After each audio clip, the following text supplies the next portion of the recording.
ils ont fait les beaux jours de l'humour français. Dans les années 80, un trio fait son apparition, les Inconnus. Sketch, film, Didier Bourdon, Pascal Légitimu et Bernard Campan se sont pourtant séparés. Mais voilà que les humoristes pourraient bien former de nouveau leur trio pour une émission en prime time sur TF1, comme l'a annoncé la première chaîne ce jeudi 23 juin. En effet, les comédiens vont se retrouver pour une mini-fiction intitulée Les Inconnus se reforment, qui devrait être diffusée dans quelques mois.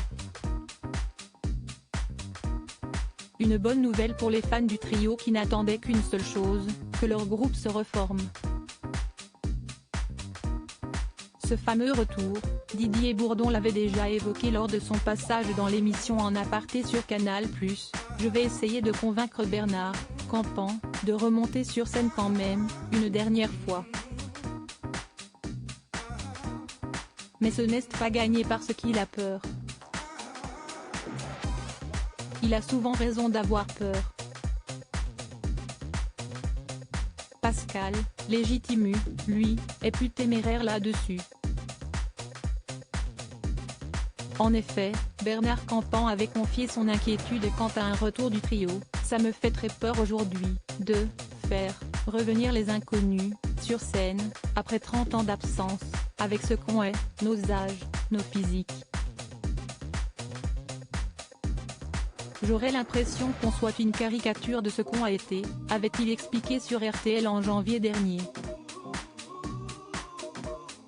Didier Bourdon, ce serait le dernier volet, ce seraient les trois grands-pères mais les trois humoristes vont bel et bien revenir. En plus de ce fameux prime sur TF1, les Inconnus vont revenir au cinéma.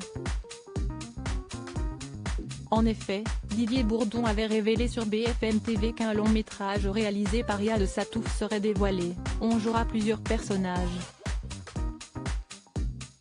Si est-il plutôt une belle idée.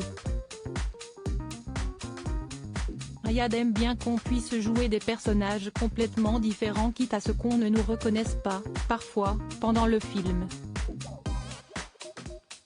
Quant à un troisième volet du film Les Trois Frères, l'acteur avait aussi évoqué un autre projet, ce serait le dernier volet, ce serait les trois grands-pères. On barrait frère et on mettrait grand-père.